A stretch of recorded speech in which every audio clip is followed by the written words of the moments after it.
In this video, we will see code implementation. Now let's see how we can implement this logic. Right? So I have two strings S and T. Okay.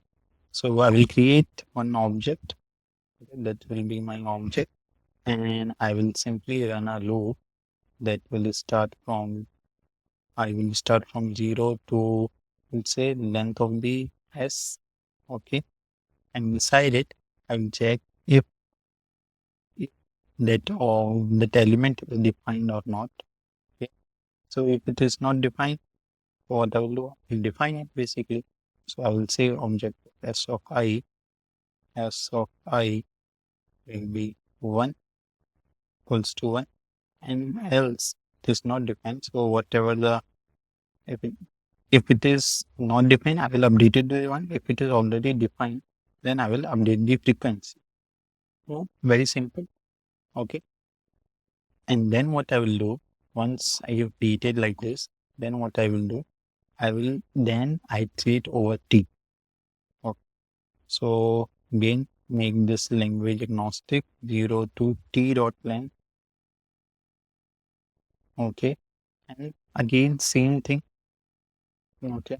If I copy this, again, same thing. I will check for T now, right? T of I. Okay. So if it is not defined, let's remove this. If it is not defined, if the T element is not defined, I'll directly return false because it is not defined. If it is not defined, I can say that it is not present. This is not present, and then these are not going to be anagram, right? So I can directly return. Else, what I will do, I will simply take the T of I and I will decrease it. I will do minus. Okay. Plus plus means simply plus equals to 1. Okay. Minus minus means minus equals to 1. Okay. And then suppose there can be possibilities, right, that the character is not new. Okay. But we have a difference in frequency, right? So what I will do, I will again run a loop that key in object. Okay. And my object of key, right? Object of key anyhow is not equals to 0. So let me put condition here that if object of key is anyhow not equal to 0, simply return false. Simply return false.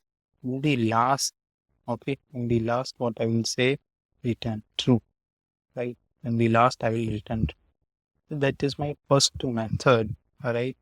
Or I will say that first approach to solve this question. Okay. You can say S is suppose anagram and T is suppose that is nagram. Okay. So here we will get the answer as true. Now, how to implement the second approach? So now let's see, okay, how we will implement the second approach. So here is my second approach code. Okay, I will create one array. Okay, new array of how many elements? 26 elements, and I will fill all the elements by 0. I'll fill all the elements by 0. Now what I will run a loop. Okay, that will start from 0 to s dot length. Okay, and will find the index, right? What is my index of this array, right? How will find the index? So I will do s dot char.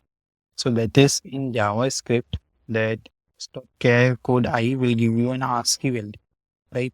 I will take a difference of this ASCII value with my element a dot char code at 0, right? Because there is single characters here. There is a single character here. I will take the difference and I will say array of index plus equals to 1. Okay, maybe plus equals to 1. I will do it like this. Same code for the t, right? If I am now, I will traverse for t.